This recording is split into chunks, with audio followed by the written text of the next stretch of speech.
आगे करें। अच्छा, corneal scar, if the final result of any serious inflammation is the final result, corneal scar, क्योंकि scar हमेशा किसी इन्फ्लेमेशन के बाद ही बनेगा, ठीक है। The scar tissue is white and opaque while healthy corneal tissue is transparent. समझ आ रही है एंजल, आपको समझ आ रही है स्लाइड में? अच्छा, the pattern of scarring depends on the nature of the original inflammation, ठीक है।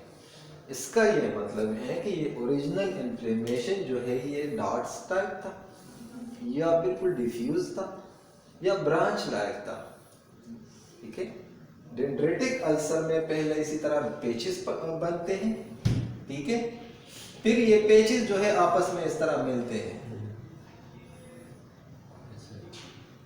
और dendrites branch of the tree, दरख्त के ब्रांच की तरह एक अल्सर बन जाता है, ठीक है। ये this is the shape of inflammation और अल्सर, ठीक है। अच्छा, आगे करें। अब हम आते हैं वो माइक्रो ऑर्गेनिज्म जिसकी वजह से कॉर्नियल इन्फ्लेमेशन होती है, ठीक है। तो उसमें वायरसेस हैं, बैक्टीरिया है, fungi and parasites can invade the cornea. Viruses usually invade a healthy cornea through the epithelium. याद रखें कि वायरसेस इतने स्ट्रॉन्ग होते हैं कि ये हेल्दी एपिथेलियम को हिट कर सकते हैं, और ये हेल्दी एपिथेलियम को परफोरेट कर सकते हैं। बैक्टीरिया या फंजाई तब अप्लाई करेंगे जब कॉर्निया ब्रेक होगा, उसमें कोई डैमेज होगा, या आपका इम्यून सिस्टम डाउन होगा। आपने कोई स्टेरॉइड्स खाए हैं और उस वजह से आपका इम्यून सिस्टम डिप्रेस हुआ है, ठीक है, उसकी सुपर इम्पोज बैक्टीरियल इन्फेक्शन होगा। लेकिन वायरस के लिए ये ज़रूरी नहीं है, वायरस हेल्दी को भी इन्वेड कर सकता है, ठीक है। Bacteria and fungi cannot normally penetrate a healthy cornea. They can do so only if there is break and epithelium or the defense of the cornea is disturbed. ठीक है। अच्छा, corneal ulcers, there are many different types of corneal ulcers, but they all produce very much the same symptoms. Symptoms सबके same होते हैं almost. सिर्फ bacterial ulcer में थोड़ा पस टाइप होता है। हर जगह जहाँ पे बैक्टीरियल इन्फ्लेमेशन या इन्फेक्शन होगा वहाँ पे पस होगा। आपने वायरल इन्फेक्शन में अगर किसी ने चिकन पॉक्स का इन्फेक्शन देखा हो या उसमें गुजारा हो, तो चिकन पॉक्स के इन्फेक्शन में छोटे छोटे दाने होते हैं, छोटे सारे बॉडी में, और वो इरिटेशन बहुत करते हैं, पेन करते हैं, लेकिन उतना पस उसमें नहीं होता। बैक्टीरियल में अगर आप किसी के जिस्म पे दाना देखें ना, बड़ा सा दाना पस से भरा हुआ, ये बैक्टीरियल होते हैं कॉमनली, ठीक है। तो बैक्टीरियल जो इन्फेक्शन होते हैं इसमें पस बहुत कॉमन है, ठीक है। तो सिम्टम, बाकी जो सिम्टम्स हैं सबके सेम होंगे। पेन होगा, ब्लड विजन होगा, ठीक है, फोटोफोबिया होगा एंड वाटरिंग, ठीक। सर इसमें ये photophobia is the intolerance of light. मतलब और ये देखो, कॉर्निया में जब पेन होगा ना, तो टच के लिए, टेम्परेचर के लिए, सब के लिए ये सेंसेशन जाती है, but the sensation of light is unknown. अभी तक इस पे रिसर्चर्स जितने भी, कोई इसका अननोन रीजन है कि क्यों लाइट बुरी लगती है, क्योंकि लाइट जो है कॉर्नियल नर्व्स को एक्टिवेट नहीं करती, ठीक है। एक्स्ट्रा लाइट जो है ना, ये कॉर्नियल नर्व्स को एक्टिवेट नहीं करते, इसीलिए इसका रीजन अननोन है कि ऐसे पेशेंट्स को लाइट की वजह से क्यों फोटोफोबिया या पेन होता है। समझ आ रही है? आगे कर। Pain sharp and quite severe because the cornea has a rich nerve supply. और ये पेन जो है ये बैक्टीरियल और फंगल में ज्यादा होगा। वायरस में जो है, वायरस आपके जो नर्व्स है उसको वो करते हैं, सेंसिटिविटी उसको उसकी खराब करते हैं, कम करते हैं, डिसेंसिटिव करते हैं, ठीक है। तो बैक्टीरियल और फंगल में ज्यादा पेन होगा, ठीक है। वायरल में भी पेन होता है, लेकिन उस तरह नहीं होता जिस सेंसेशन कम होती है। हाँ, सेंसेशन कम कर देते हैं, जिस तरह आपके डायबिटिक पेशेंट्स में सेंसेशन कम होती है, पेरिफेरल न्यूरोपैथी होती है, ठीक है। ब्लर विजन क्यों होगा? Because the ulcer make the corneal surface irregular. ये आपका कॉर्नियल सरफेस, आप अल्सर जो है इसने इसको इरेगुलर कर दिया, ठीक है। इसी वजह से irregular and make also the cornea less transparent, ठीक है। इन्फ्लेमेशन में उसकी ट्रांसपेरेंसी खराब होती है, ठीक है। हम ये कहते हैं कि जब हमारे आंखों में टीयर्स आ जाए, जब बहुत आंसू आ जाए, तो हमें चीज़ें ब्लर ब्लर दिखती है। ऐसा है ना जब हम रोते हैं, ठीक है।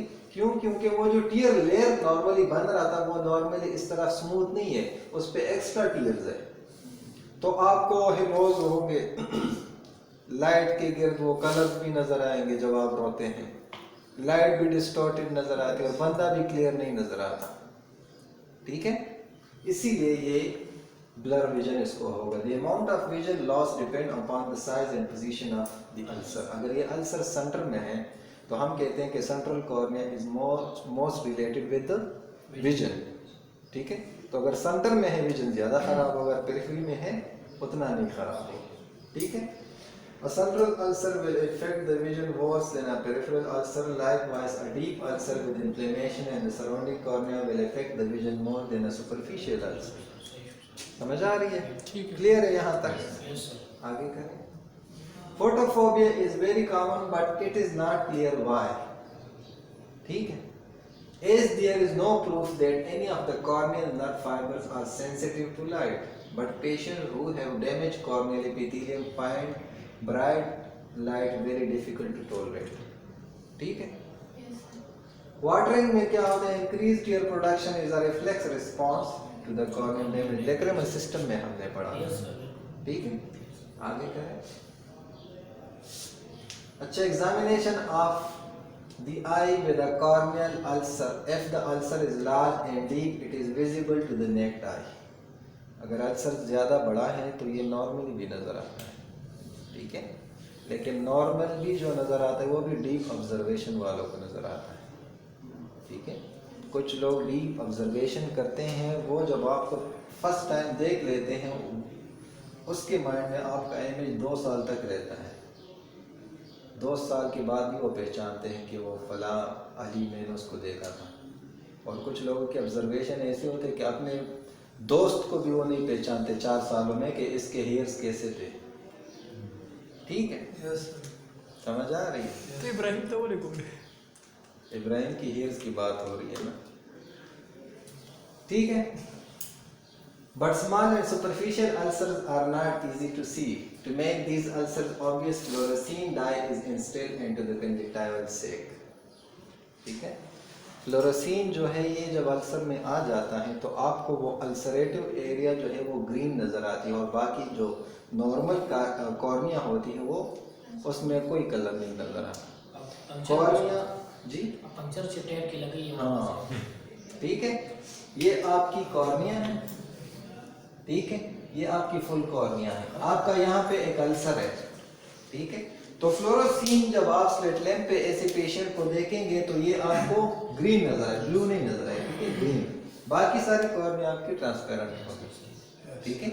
इसीलिए फ्लोरोसिन से हम ये कंफर्म करते हैं कि यहाँ पे कोई इरेगुलरिटीज या अल्सर है या नहीं है, ठीक। अच्छा, the anterior chamber may contain an inflammatory exudate and in severe cases there may be pus in the anterior chamber. Severe cases में पस भी होता है, लेकिन ये पस कॉर्निया की वजह से नहीं होता। कॉर्नियल अल्सर के साथ साथ हमारा यहाँ पे जो हमारे पास आयरस है उसकी इन्फ्लेमेशन होती है और आयरस के साथ साथ जो सेलरी बॉडी होती है उसकी भी इन्फ्लेमेशन होती है। तो इनकी वजह से ये पस आपका इंटीरियर चैम्बर में होता है। द पस in interior chamber is called हाइपोपियन, ठीक है। समझ आ रही है? सर ये इन्फ्लेमेटरी एक्सोडेट जो प्रोटीन है सर, ये एंटीरियर चैम्बर में होंगे। इंटीरियर चैम्बर तो में ये कहाँ पे होंगे, मतलब खास इसका मतलब सेलुलर बॉडी? ये आपका देखें, ये आपकी आई है, ये आपकी आई है, ठीक है। यहाँ पे लेंस है, ये आपका इंटीरियर चैम्बर है। यहाँ पे आपका फॉर एग्जांपल ये आपकी कॉर्निया है, यहाँ पे ये पस जमा होगा लोअर साइड आपकी चैम्बर में नीचे फ्लोर पे, ठीक है, और जितना ये पस ज़्यादा होगा उतना ये पीपल तक आएगा। सही है। अगर बहुत ज़्यादा है यहाँ तक भी आ सकता है। सर इसकी वजह से ग्लाकोमा हो सकता है, बिल्कुल हो सकता है, मतलब वो एंगल बिल्कुल हो ब्लॉक। सकता है, ये हो सकता ऑब्वियसली है, ये हमने पढ़ा है। ठीक है जी। ठीक है, द सिलरी वेसल्स अराउंड, अब मुझे लग रहा है कि आप लोग मुझे अच्छे से अंडरस्टैंड कर रहे हाँ हैं। बिल्कुल सर। ठीक है, सर जमना असते सर ये फटशी। अच्छा, the ciliary vessels around the cornea are dilated. Automatically inflammation तो कॉर्निया पे है, तो सिलरी वेसल्स जो इसको नरिशमेंट दे रहे थे अब वहाँ पे भी इन्फ्लेमेशन होगा, क्योंकि ये ऐसा है कि वो जिस तरह एक बार खाना काबा पे किसी ने अटैक किया था, तो वो जो सारे बंदे थे वो अंदर थे, लेकिन आर्म फोर्सेस सारे खाना काबा के बाहर खड़े थे, अंदर तो जा नहीं सकते।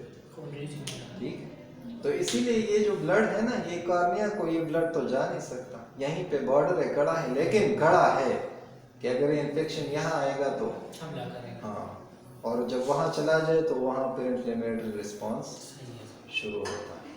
ठीक है, this means that the greatest area of redness is around the cornea and become less toward the conjunctival formation. Basically blood vessels सारे कॉर्निया के लिम्बस के इर्द गिर्द हैं, तो इन्फ्लेमेशन आपको जाहिर तौर पे वहाँ नजर आएगी। कॉर्निया तो ट्रांसपेरेंट है, इन्फ्लेमेशन यहाँ पे भी है, लेकिन कॉर्निया पे आपको नजर नहीं आता, तो आपको ब्लड वेसल्स की कंजेशन से पता चलेगा कि ये कोई कॉर्नियल इन्फेक्शन या इन्फ्लेमेशन है। ठीक है, और जो लोग कॉन्टैक्ट लेंसेज यूज़ करते हैं उनमें आप लोगों ने देखा होगा, जब वो बहुत ज़्यादा यूज़ करते हैं, कभी कभी उसमें सो जाते हैं, तो सुबह जब उठते हैं उसकी आंखें रेड होती हैं। ठीक है, आगे चलो। मना करते हैं मत रात को सोते वक्त कितने निकाला कर। हाँ, ये पीसी में इस तरह एक वेटर था, उसने कॉन्टैक्ट लेंसेज पहने हुए थे और वो बारबेक्यू कर रहा था, तो जैसे वो बारबेक्यू के नज़दीक चला गया, मतलब वो आग के नज़दीक चला गया, तो उसके लेंसेज मेल्ट हो गए और उसके साथ उसकी आई मेल्ट हो गई। तो प्लास्टिक वाले होते हैं ना, उसके साथ उसकी पूरी आई मेल्ट हो गई। इसीलिए जो लेंसेज यूज़ करते हैं तो वो थोड़ा सा आग से दूर रहें। ठीक है, क्योंकि ये हम अक्सर अपने पेशेंट्स को बताते हैं। ठीक है, सर अगर बंदा साथ में ग्लासेस भी पहनते हैं तो फिर तो फायदा मसला सर।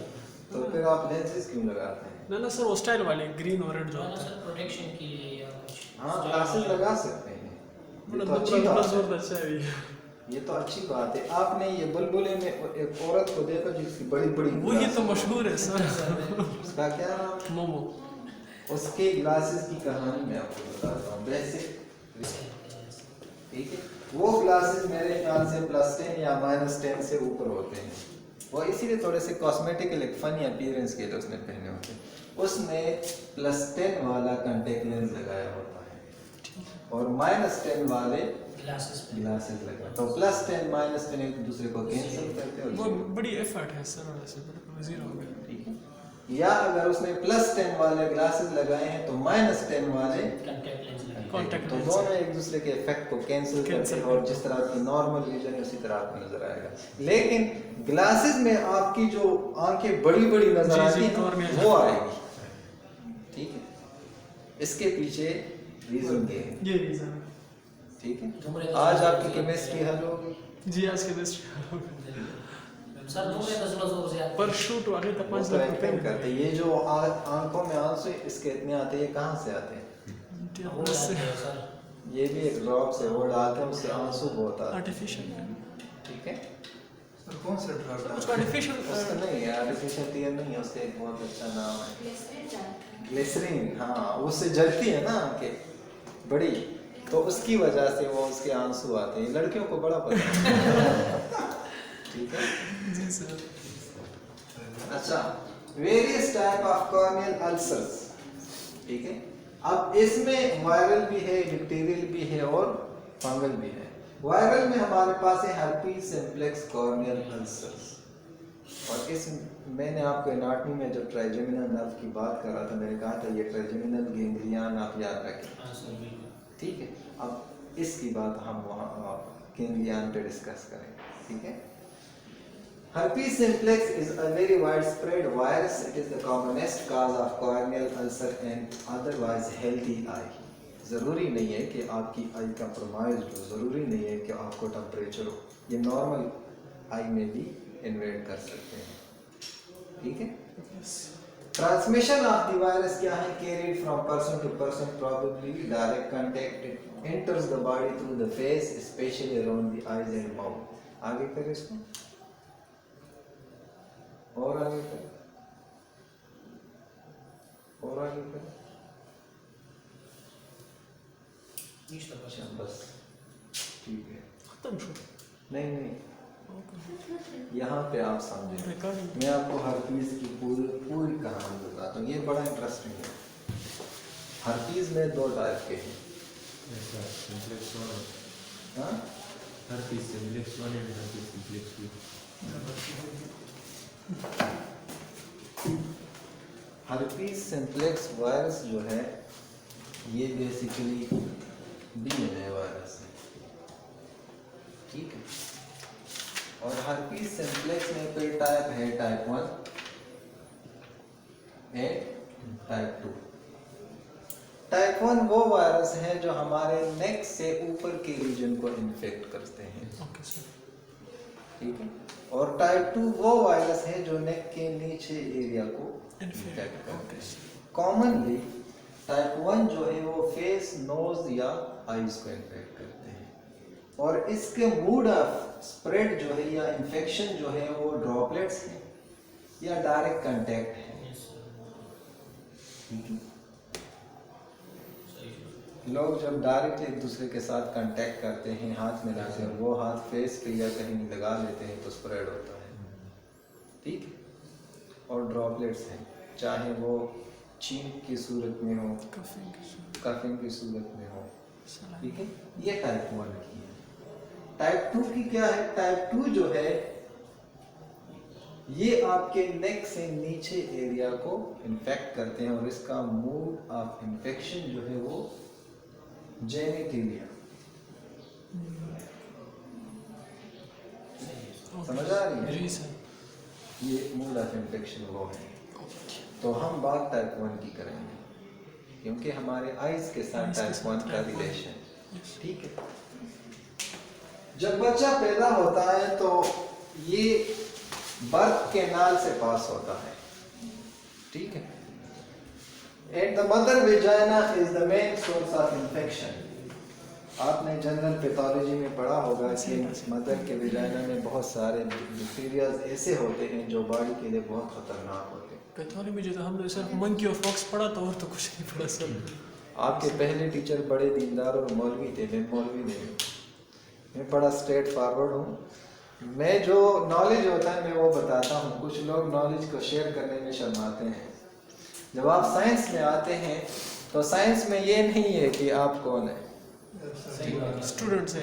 ये बात आप याद रखें। और इसके आगे जब आप ये इस स्टेप को क्रॉस करेंगे तब आप समझेंगे, ठीक है। तो जब बच्चा पैदा होता है तो इस बच्चे को कॉमनली हर्पीज सिंप्लेक्स इन्फेक्शन भी हो सकता है, और ये मदर के बर्थ कैनाल या वेजाइनल इन्फेक्शन से भी हो सकता है, एनवायरनमेंट से भी हो सकता है। अगर मदर को था बच्चे को भी हो सकता है, ठीक है। लेकिन ज़रूरी नहीं है कि ये सिर्फ बच्चे को ही, हर बंदे को हो सकता है, थ्रू ड्रॉपलेट्स या डायरेक्ट कंटेक्ट, ठीक है। तो बच्चे में जब ये टाइप 1 वायरस आता है तो ये बच्चे में हम कहते हैं कि मदर के एंटीबॉडीज ऑलरेडी मौजूद होते हैं उसके ब्लड में, ऐसा है। तो उस एंटीबॉडीज की वजह से ये वायरस जो है अपना एक्शन नहीं कर सकता। बच्चे में अभी तक एंटीबॉडीज बने नहीं है, तो मदर के एंटीबॉडीज बड़े स्ट्रॉन्ग होते हैं। तो ये ज्यादातर बच्चे में जो है फीवर काज करता है एंड मलेज। मलेज किसको कहते हैं? रेशम हाँ, Studies. स्तड़े, हस्तड़े। फिटीग, टायर्डनेस, क्या ठीक। और ये जो आपका इसके साथ जो आपका केरेटाइटिस है और कॉर्नियल अल्सर है, इसकी कैटेगरी में आपको बताता हूँ। जब ये आपके आई तक पहुंच जाता है तो आई में सिर्फ ये केरेटाइटिस नहीं करता, ठीक है, साथ में ये ब्लेफराइटिस भी करता है, क्योंकि वायरस वाहिद माइक्रो ऑर्गेनिज्म है जो जहाँ से पास होते हैं वहाँ पे डिस्ट्रक्शन करता है। यहाँ पे इसके साथ कंजक्टिवाइटिस भी होता है, ठीक है। और आपका जो आई है, ये आपकी आई है, यहाँ पे आपके आईब्रो है और यहाँ पे आपका आईलिड है। ये आपके नीचे जो फेस है इस पे भी इस तरह छोटे छोटे दाने होते हैं, आईलिड पे भी छोटे छोटे दाने होते हैं, आईलिड वेसिकल्स, ठीक है। आईलिड को भी ये वो इफेक्ट करता है, करता है। ठीक है। तो इसके 2 स्टेजेस होते हैं हर्पीज सिम्प्लेक्स वायरस के। पहले स्टेज में ये वायरस जो है आपके सिम्टम्स काज करता है, लेकिन अगर ये आपने ट्रीटमेंट ली, कोई आपने इसकी दवाइयाँ ली ना, ड्रग्स लिए, तो ये आपके कॉर्निया पे होता है, ये वायरस कॉर्निया पे होता है। ये कॉर्निया को इजीली परफोरेट कर सकता है। और ये कहाँ जाता है? ये यहाँ पे हम कहते हैं कि लॉन्ग सेलरी नर्व आते हैं कॉर्नियल सेंसेशन को, जो 5th के ब्रांच है, ये इस सेलरी नर्व में चला जाता है। ये सेलरी नर्व जो है ये कहाँ से आया था? नेजोसेलरी का ब्रांच था, नेजोसेलरी अप्थल्मिक का ब्रांच था। अप्थल्मिक जो है वो ट्राइजेमिनल का ब्रांच था, और यहाँ पे ट्राइजेमिनल गिंगलिया ये यहाँ पे स्टे करता है ये वायरस, ठीक है। ये यहाँ पे छुपा होता है और आपको ये लगता है कि मेरा जो वायरल इन्फेक्शन था वो ठीक हो गया, ये हाइड हो जाता है। हाइड हो जाता है, ठीक है। अब जो इसका सेकंड अटैक होगा वो बड़ा डेंजरस होता है, ठीक है। सेकंड अटैक में ये कॉर्नियल अल्सर काज करता है और साथ में सीवियर ब्लेफराइटिस, सीवियर कंजक्टिवाइटिस, ठीक है। समझ आ रही है? सर अगर मदर को टाइप 1 है तो मतलब जो बेबी है उसको भी टाइप 1 ही होगा सर? हाँ, टाइप 1 होगा। टाइप 1 की अपनी स्प्रेड ऑफ इन्फेक्शन प्लेस है, टाइप 2 की अपनी है। Okay sir. टाइप 2 जो है वो स्पाइनल गैंग्लियन में छुप जाता है ओके सर, नीचे, ठीक है। और टाइप 1 ट्राइजेमिनल गैंग्लियन, ओके। ठीक है। अब ये यहाँ पे छुपा हुआ है, ठीक है। आपने इन्फेक्शन या फिर अगर इसको कोई मौका मिला, आपका न्यूट्रिशन ख़राब है, आपका हेल्थ ख़राब है, आपने कोई स्टीरॉइड्स यूज़ किए जिसने आपके इम्यून सिस्टम को डिप्रेस किया, ठीक है, या कोई और रीज़न जिसकी वजह से आपका इम्यून सिस्टम डिप्रेस हुआ, तो ये वायरस वापस यहाँ से निकलेगा, ये वायरस अपने जगह पे वापस आएगा। अब इसका इन्फेक्शन बहुत सीवियर होगा और ये आपके कॉर्निया में जो इनके स्टार्टिंग इन्फेक्शंस होंगे, पंक्टेट केरेटाइटिस, ये पंक्टेट केरेटाइटिस काज करेगा, ब्लेफराइटिस काज करेगा, कंजक्टिवाइटिस काज करेगा, ठीक। अब ये पंक्टेट तो जो है ये आपके सीवियर होंगे, स्लोली वायरल इन्फेक्शन बहुत तेजी से स्प्रेड होता है। ये कोरोना वायरस कैसे इतना जल्दी दुनिया में फैल गया? हर वायरल इन्फेक्शन बहुत कुछ है जो इतनी तेजी से नहीं जा सकते, जिसमें बैक्टीरियल टाइप उसका मूड होता है, बाकी सारे जो है वो बहुत तेजी से स्प्रेड करते हैं। तो इसके जो ये पेचेस हैं, ये पेचेस आपस में इसी तरह मिलेंगे और ये डेंड्राइट्स टाइप बना लेंगे, ब्रांचेस टाइप, ठीक है। और इसको हम कहते हैं डेंड्रिटिक अल्सर। समझ आ रही है? इस अल्सर को हम कहते हैं डेंड्रिटिक अल्सर। अब ये आपको नजर नहीं आएगा, जब आप फ्लोरोसीन डालेंगे तब आपको अच्छे से नजर आएगा। इसमें एक पिक्चर है, आगे जाए, ये देखिए जी, branches of the tree like, जी समझ आ रही है? Yes sir. अब जब ये अल्सर जो है ये और भी वक्त के साथ एडवांस होगा तो ये इसी तरह अमीबा लाइक स्ट्रक्चर बन जाएगा। पहले डेंड्रिटिक अल्सर था, पहले पंक्टेट केरेटाइटिस था, फिर डेंड्रिटिक अल्सर बन गया, अब अमीबाइड अल्सर बन गया। अब इसको हम अमीबाइड अल्सर के साथ में फेस पे रेशेस और ये भी होंगे। समझ आ रही है? तो आपको अब इसमें एक और बात है, जो हमने कहा कि आपको फोटोफोबिया होगा, ठीक है, फोटोफोबिया था, आपका डिक्रीज विजन था, आपका माइल्ड टू मॉडरेट पेन था। इसकी मैं बात बताता हूँ कि ये क्यों, हालांकि कॉर्निया में पेन ज़्यादा होना चाहिए। इसके साथ आपको वाटरिंग होगी, टीयरिंग, ठीक है। माइल्ड टू मॉडरेट पेन इसलिए होता है क्योंकि वायरल इन्फेक्शन ये आपके कॉर्नियल नर्व्स को डिसेंसिटाइज करती है, ठीक है। ये ट्राइजेमिनल गैंग्लियन तक चला गया तो ये उसको इफेक्ट तो करेगा, Yes, sir, सही। ठीक है ना। इसीलिए ये आपकी कॉर्नियल सेंसिटिविटी को डिक्रीज करता है, समझ आ गई। बिल्कुल। ये आपके हर्पीज सिम्प्लेक्स वायरस की Story। कहानी है। और अगर इसको आप समझे तो ये बड़ा इंपॉर्टेंट है क्योंकि ये कॉमन है ऑफ यूनिलेटरल कॉर्नियल स्कारिंग या इन्फ्लेमेशन, ठीक।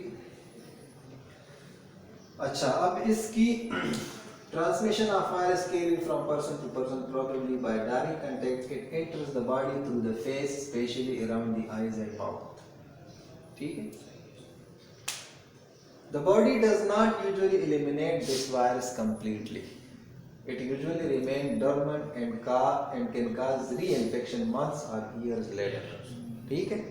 Herpetic ulcers often appear when the immune defense of the body are low during or after an acute fever. Steroids also depress immunity. समझ आ रही? आगे करें. Herpetic corneal ulcer may appear anywhere in the cornea. These ulcers are thin and branched and are called dendritic ulcer, tree-like. When the ulcer is large and deep, it is called an amoeboid ulcer or deciform ulcer. ठीक? These ulcers heal spontaneously within 2 to 4 weeks. जो viral conjunctivitis है ये within 1 week खुद ठीक हो जाता है। ये जो अल्सर है ये within 2 to 4 week खुद spontaneously ठीक हो सकता है, लेकिन फिर भी ट्रीटमेंट की ज़रूरत पड़ती है कि ये अल्सर आपके कॉर्निया को पूरा इन्वेड ना करे और कॉर्नियल ओपेसिटी ना हो, ठीक है। आगे करें। अब कॉम्प्लिकेशंस क्या है कॉर्नियल एनेस्थीसिया। अब ये समझ आ रही कि किस तरह इसने ट्राइजेमिनल गैंग्लियन और ट्राइजेमिनल नर्व को डैमेज किया। तो अब जो वो एक जासूस था जो मैसेज लेके जाता था ब्रेन, वो जासूस खुद डैमेज हो गया। तो अब आपको पता तो नहीं चलेगा, वो सिवियरिटी ऑफ पेन नहीं होगा, ठीक है। रिकरेंसेस भी होते हैं इसमें, पहला स्टेज दूसरा स्टेज, ठीक है। स्ट्रोमल केराटाइटिस भी होता है, स्ट्रोमा का इन्फ्लेमेशन, ठीक है। आयराइटिस एंड सेकेंडरी ग्लाइकोमा, जो कॉर्नियल इन्फ्लेमेशन या अल्सर्स है ना, इसमें जो वायरल अल्सर है ना, ये कॉर्निया को इजीली इन्वेड कर सकता है और इसमें इरिडोसाइक्लाइटिस कॉमन है, इसीलिए हाइपोपियन इंटीरियर चैम्बर में बनता है। समझ आ रही है, ठीक है। Chronic and persistent ulceration, ulcer भी होगा और परफोरेशन भी होगा। सर ये रिकरेंसेस के जो स्टेजेस है इसका रिकरेंट मैंने जिस तरह बताया पहले, इसने आपके कॉर्निया को इन्फेक्ट किया, आपने ट्रीटमेंट लिया, आपके इम्यून सिस्टम ने खुद इसको डिफीट किया, तो कुछ वायरसेस जो थे वो ख़त्म हुए, कुछ आपके ट्राइजेमिनल गैंग्लियन में छुप गए। रिकरेंटली अब जब आपके इम्यून सिस्टम डिप्रेस हुए दोबारा आए, इसको रिकरेंस कहते हैं। ट्रीटमेंट क्या है? एंटीवायरल ड्रग्स, और एंटीवायरल ड्रग्स में बेहतरीन ड्रग जो है वो है एसाइक्लोविर। ये आपके जुबिरेक्स के नाम से मिलते हैं, ब्रांड नेम, ठीक है, एसाइक्लोविर। सर आई में जहाँ भी वायरल अटैक हो तो उसको हम ये देंगे। आई में जी हाँ, हर्पेटिक और हर्पीज जोस्टर में ये इफेक्टिव है, ठीक है। एडिनो वायरस में इतने इफेक्टिव नहीं है, ठीक है। तो ऐसे पेशेंट में आपने क्या करना है, याद रखें, आपने एसाइक्लोविर, आपने एंटीवायरल ड्रग बाकी वायरल इन्फेक्शन में नहीं देना, जिस तरह वायरल कंजक्टिवाइटिस है, क्योंकि वायरल कंजक्टिवाइटिस विदिन 1 वीक खुद ठीक हो जाए, तो एसाइक्लोविर का कोई काम नहीं है उसमें। एसाइक्लोविर आप तब देंगे जब कोई केराटाइटिस हो, ठीक है। साथ में आपने इस पेशेंट को एंटीबायोटिक देने प्रोफाइलेक्टिकली, क्योंकि जब आपका वायरस जो है ये डाउन करता है इम्यून सिस्टम को, तो सुपरफिशियल बैक्टीरियल इन्फेक्शन भी हो सकता है। तो प्रोफाइलेक्टिकली आप एंटीबायोटिक देने हैं। ठीक है। और आपने डिब्राइडमेंट भी करना है। What is debridement? आपने किसी की मरहम पट्टी की है? जी जी वो जो जख्म साफ करते हैं और उससे वो गंद निकालते हैं, नहीं उसको डिब्राइडमेंट। ड्रेसिंग जो बोलते हैं ड्रेसिंग ड्रेसिंग जब करते हैं ना, तो ये जो डैमेज पार्ट होता है ना येलो, ये इस तरह स्क्रैच टाइप करके साफ करके कॉटन स्वेब से या किसी चीज से भी, और फिर उस पर पट्टी लगाते हैं। ठीक है। कॉर्निया में भी इसी तरह डिब्राइडमेंट होती है। पहले उनको एनेस्थीसिया देते हैं ताकि कॉर्नियल पेन इतना फील ना हो। फिर डिब्राइडमेंट। ये इतनी, जैसे आपने इतनी सी नीडल से करने हैं, ठीक है। अगर आई इतनी है तो नीडल इससे भी छोटा होगा। वो फिजिशियन की तरह। लेकिन ये हमारा काम ही नहीं है। ना वो फिजिशियन पर्सन देखें, ये आपने माइक्रोस्कोप से देख के करने हैं, ऐसे डायरेक्ट नहीं। आपको फॉरेन बॉडी आई में नजर भी नहीं आएगा, ठीक है। जब आप माइक्रोस्कोप में बैठते हैं तो ये आई इतनी नजर आती है आपको, फिर आपको सारी चीजें क्लियर। आपकी आई अगर मैं स्लिट लेंस से देखूं ना, तो इसके ये फाइबर्स मसल ऐसे अरेंज होते हैं जैसे आपने खुद कहीं पे वो किए हो, ठीक है। वो मैग्निफिकेशन है, मैग्नीफाइड व्यू है इसकी, ठीक है। मैं एक पेशेंट की फॉरेन बॉडी रिमूव कर रहा था, वो लोहार था और फॉरेन बॉडी ने हिट किया था उसके कॉर्निया को, तो वो बिल्कुल वहाँ फंस गई थी। तो जब मैंने नीडल देखा तो नीडल बिल्कुल बेलचा नजर आ रहा मैं सोच रहा था ये तो नीडल इतना बड़ा कैसे हो गया। तो वो जो आई आप स्लिट लैम्प में देखते हैं वो नॉर्मली छोटी है, माइक्रोस्कोप में बहुत बड़ी नजर आती है। और जिन लोगों के हाथ कांपते हैं ना, वो आई सर्जरी में अच्छे नहीं होते, क्योंकि इतनी आई है, आपने अगर थोड़ा सा हिल गया तो आपने रेटिना को हिट किया होगा, ऐसा है। इसीलिए ये जो सर्जन है, हमारे दोस्त है वजीर मरवत, स्मूथ तरीके से वो अल्सर साफ करना है और जो डेड सेल्स है उसको रिमूव करने हैं, ठीक। और कॉर्नियल ग्राफ्टिंग क्या है? ग्राफ्टिंग आपने पौधों में देखा है? वो कहते हैं शलतालू के दरख्त में किसी और का वो लगा के कलम लगा के। कार्नियल ग्राफ्टिंग ऐसा होता है कि आपकी डिजीज या ओपेक कार्निया है और इसमें सेंट्रल ओपेसिटी है, तो सेंट्रल ओपेसिटी की वजह से आपका विजन नहीं है, ठीक है। तो इसमें सर्जन क्या करता है कि एक डोनर की कॉर्निया जिसकी डेथ हुई हो अभी रिसेंटली, और उसकी कॉर्निया जो है वो नॉर्मल थी, कोई इन्फेक्शन इन्फ्लेमेशन नहीं था, उससे कॉर्निया निकाल के इस पेशेंट को लगा देते हैं। जी, तो वो तो मरा है, उसकी मर्जी कहाँ चलेगी?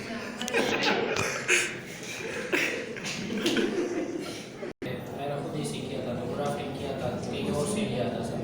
तो ये कॉर्निया की तो रीजनरेशन होती है, मतलब विद इन 7 days, तो दूसरे आंख से नहीं ले सकते।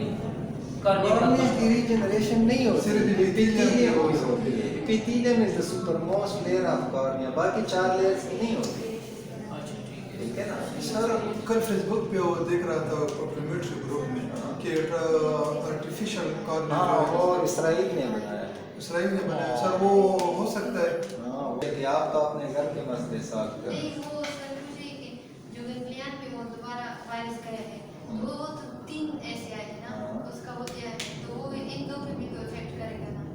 हो सकता है, लेकिन ये सिर्फ एक से गया था, एक में ही वापस आता है, ठीक है? बाकी 2 को भी कर सकता है, ठीक। अच्छा, अब कॉर्नियल ग्राफ्टिंग जो है इसको कॉर्नियल ट्रांसप्लांटेशन भी कहते हैं, ठीक है। तो इसमें कॉर्निया जो है न्यू कॉर्निया लगा दी, आपकी ओल्ड कॉर्निया ऑफ सेंट्रल में ओपेसिटी थी, वो ओपेसिटी जो है वो सर्जन ने काट दी। अब न्यू कॉर्निया इस तरह लगाएंगे और उसमें रेडियल इंसिजन सूचर्स लगाएंगे, इस तरह रेडियल 360 डिग्री पे। अब ये कॉर्निया पेशेंट को लग गई तो उसका अपना जो ओपेक कॉर्निया था वो चला गया और पेशेंट की विजन ठीक हो गई, क्लियर हो गया मीडिया, ठीक है। आगे करें, बस यहाँ तक ठीक है। मटेरियल कल पढ़ेंगे। सही है सर।